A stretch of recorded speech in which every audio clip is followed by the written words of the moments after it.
ಮುಟ್ತೀವಲ್ಲ ಗೊತ್ತಾಗತ್ತಲ್ಲ, ಬಿಸಿ ಬಿಸಿ ಇದ್ರೆ ಗೊತ್ತಾಗುತ್ತೆ, ತಣ್ಣಗಿದ್ರೆ ಗೊತ್ತಾಗುತ್ತೆ, ಐಸ್ ಇಟ್ಟರೆ ತಣ್ಣಗಾಗತ್ತೆ, ಕಡ್ಡಿ ಚುಚ್ಚಿದ್ರೆ ಊತ, ಬೆಂಕಿ ಇಟ್ಟರೆ ಏನಾಗುತ್ತೆ, ಸುಡುತ್ತೆ. ಆ ಸೆನ್ಸ್ ಆಫ್ ಟಚ್ ಇವಾಗ 5 ಸೆನ್ಸಸ್ ಕೆಲಸ ಮಾಡೋದಕ್ಕೆ ಹೇಗೆ ಇದು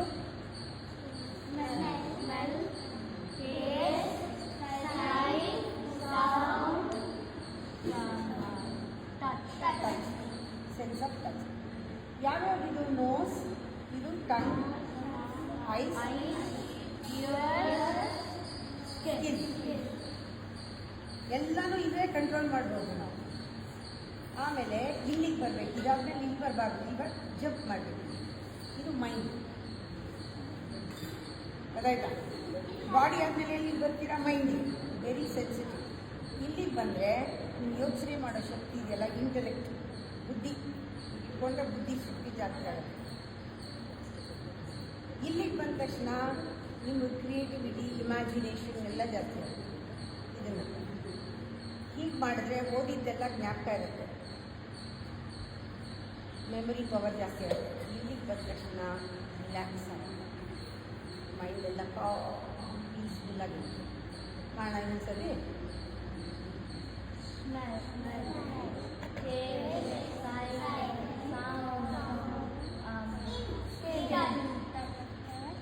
ಮೈಂಡ್, ಇಂಟೆಲೆಕ್ಟ್,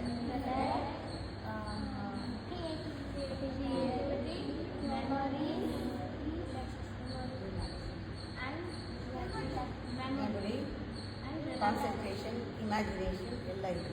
ಆಮೇಲೆ ಇಲ್ಲಿಗೆ ಮೆಡಿಟೇಷನ್, ರಿಲ್ಯಾಕ್ಸೇಷನ್ ಎಲ್ಲ ಇದೆ. ಅದಕ್ಕೆ ಹಿಂದಿನ ಅವ್ರು ಏನು ಮಾಡಿದ್ರು, ಋಷಿಗಳು ಕಂಡು ಹಿಡ್ದಿದ್ದು ಏನು ಹೇಳಿದ್ರು, ಓಂ ಭೂಹು, ಓಂ ಭುವಃ, ಓಂ ಸುವಃ, ಓಂ ಮಹಃ, ಓಂ ಜನಃ, ಓಂ ತಪಃ, ಓಂ ಸತ್ಯಂ, ಓಂ ತತ್ಸವಿತೃವರೇಣ್ಯಂ ಭರ್ಗೋ ದೇವಸ್ಯ ಧೀಮಹಿ ಧಿಯೋ ಯೋ ನ ಪ್ರಚೋದಯಾತ್ ಅಂದ್ಬಿಟ್ಟು ಹೀಗೆ ಮಾಡೋದು ಹೇಳ್ಕೊಟ್ರು. ಇದು ಸುಮಾರು ಎಷ್ಟೋ ಥೌಸಂಡ್ ಇಯರ್ಸ್ ಹಿಂದೆ ನಮ್ಮ ಋಷಿಗಳು ಸೈಂಟಿಸ್ಟ್ ಥರ ಅವರು. ಸೈಂಟಿಸ್ಟ್ ಏನೂ ಇಲ್ಲ ನಮ್ಮ ಋಷಿಗಳು ನೋಡಿದ್ರೆ, ಅವರು ಇದನ್ನು ಕಂಡುಹಿಡಿದ್ಬಿಟ್ಟಿದ್ದಾರೆ. ಹೇಗೆ ನಮ್ಮ ಒಳಗಡೆ ಎಲ್ಲ ಹೇಗೆ ಕೆಲಸ ಮಾಡುತ್ತೆ, ಈಗ ಮಾಡ್ತಾ ಕೆಲಸ ಮಾಡ್ತೀವಿ. ನಿಮ್ಗೆ ಗೊತ್ತಾ 5 ಎಲಿಮೆಂಟ್ಸ್ ಯಾವ್ಯಾವುದು ಅಂತ? ಯಾವ್ಯಾವುದು? Earth, water, fire, air and ether ಅಥವಾ ಸ್ಪೇಸ್. ಇದು 5 ಪಂಚಭೂತ ಅಂತ ಹೇಳ್ತಾರೆ. ಇಂಗ್ಲೀಷಲ್ಲಿ ಏನು ಹೇಳ್ತಾರೆ, 5 ಎಲಿಮೆಂಟ್ಸ್. ಗೊತ್ತಾಯ್ತಾ? ನಮ್ಮ ಬಾಡಿ ಯಾವುದರಿಂದ ಆಗಿದೆ? ನಮ್ಮ ಬಾಡಿನಲ್ಲಿ ಅರ್ತ್ ಇದೆ, ಭೂತತ್ವ ಇದೆ, ಜಲತತ್ವ ಇದೆ, ಅಗ್ನಿತತ್ವ ಇದೆ, ವಾಯುತತ್ವ ಇದೆ, ಆಕಾಶ ತತ್ವ ಇದೆ. ಕನ್ನಡದಲ್ಲಿ ಹೇಳ್ಬೇಕಾದ್ರೆ ಏನು ಹೇಳ್ತೀವಿ? ಅರ್ತ್ಗೆ ಭೂತತ್ವ, ಜಲತತ್ವ, ಅಗ್ನಿತತ್ವ, ವಾಯುತತ್ವ, ಆಕಾಶ ತತ್ವ. ಸಂಸ್ಕೃತದಲ್ಲಿ ಏನು ಹೇಳ್ತೀವಿ? ಭೂಮಿ, ಜಲ, ಅಗ್ನಿ, ಆಕಾಶ. ಇಂಗ್ಲೀಷಲ್ಲಿ ಏನು ಹೇಳ್ತೀರಾ? ಅರ್ತ್,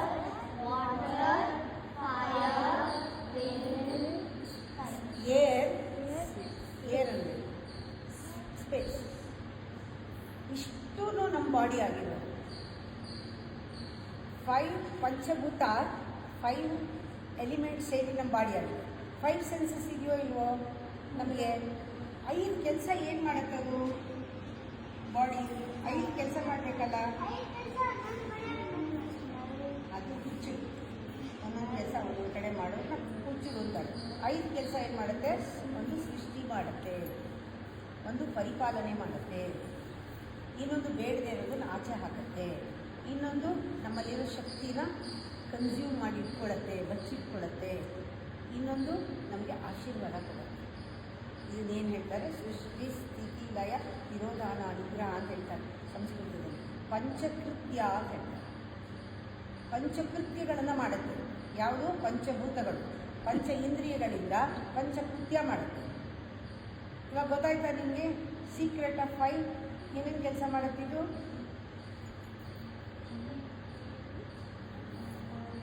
ಕ್ರಿಯೇಟ್ ಮಾಡುತ್ತೆ, ಮೇಂಟೈನ್ ಮಾಡುತ್ತೆ, ಸಸ್ಟೈನ್ ಮಾಡುತ್ತೆ, ಎಲಿಮಿನೇಟ್ ಮಾಡುತ್ತೆ, ಆಮೇಲೆ ಯಾವುದು ಬೇಕೋ ಅದನ್ನು ಕನ್ಸ್ಯೂಮ್ ಮಾಡುತ್ತೆ, ಆಮೇಲೆ ಇದು ಎಲ್ಲ ಎನರ್ಜಿನ ಅಟ್ರಾಕ್ಟ್ ಮಾಡುತ್ತೆ. ಇದು ಬಚ್ಚಿಟ್ಕೊಳುತ್ತೆ, ಇದು ಅಟ್ರಾಕ್ಟ್ ಮಾಡುತ್ತೆ. ಇಷ್ಟು ಶಕ್ತಿ ನಮ್ಮಲ್ಲೆಲ್ಲರಿಗೂ ಇದೆ. ಯಾರಿಗೆ ಅಟ್ರಾಕ್ಟ್ ಮಾಡೋಕ್ಕೆ ಬರುತ್ತೆ, ಯಾರಿಗೆ ಬಚ್ಚಿಟ್ಕೊಳ್ಳೋಕ್ಕೆ ಯಾವುದು ಬೇಕೋ ಅದನ್ನು ಆ ಶಕ್ತಿನ ಕನ್ಸ್ಯೂಮ್ ಮಾಡಿ ವೇಸ್ಟ್ ಮಾಡಬೇಕು, ಎನರ್ಜಿನ ಇಟ್ಕೊಳ್ಳೋಕ್ಕೆ ಬರುತ್ತೆ. ಯಾರಿಗೆ ಮೇಂಟೈನ್ ಮಾಡೋಕ್ಕೆ ಬರುತ್ತೆ, ಇದೆಲ್ಲನೂ ಯಾರು ಕರೆಕ್ಟಾಗಿ ಮಾಡ್ತಾರೋ ಐದೂ ದೇ ಬಿಕಮ್ ಜೀನಿಯಸ್ ಪರ್ಸನ್. ನಿಮಗೆ ಜೀನಿಯಸ್ ಆಗಬೇಕಂತ ಇಷ್ಟನೋ, ಆರ್ಡಿನರಿ ಆಗಬೇಕಂತ ಇಷ್ಟನೋ? ಎಕ್ಸ್ಟ್ರಾರ್ಡಿನರಿ. ಏನು ಹೇಳು? ಆರ್ಡಿನರಿಯಿಂದ ಎಕ್ಸ್ಟ್ರಾರ್ಡಿನರಿ ಆಗಬೇಕಾದ್ರೆ ಏನು ಡೆವಲಪ್ ಮಾಡ್ಕೋಬೇಕು? 5 ಕೆಲಸ, ಪಂಚಕೃತ್ಯ ಕಲಿಬೇಕು. ಏನೇನು?